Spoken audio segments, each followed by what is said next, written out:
Nalalapit na ba ang iyong retirement? Sufficient ba ang iyong SSS?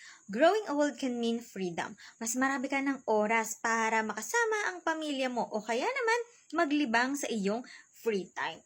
However, growing old can also mean a lot of things. For one, you can become prone to illnesses.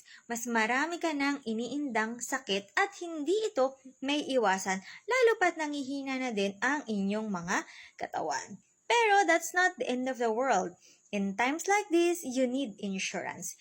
Insurance can help you with your medical bills, hospital bills, and daily lifestyle. Kaya't habang maaga pa, create a retirement plan so that you'll be financially secure post-retirement. Walang mawawala kung maging prepared ka ngayon. Mas maganda pa ang marireceive mo na pension in the long run kung ikaw ay mag-i-invest sa insurance.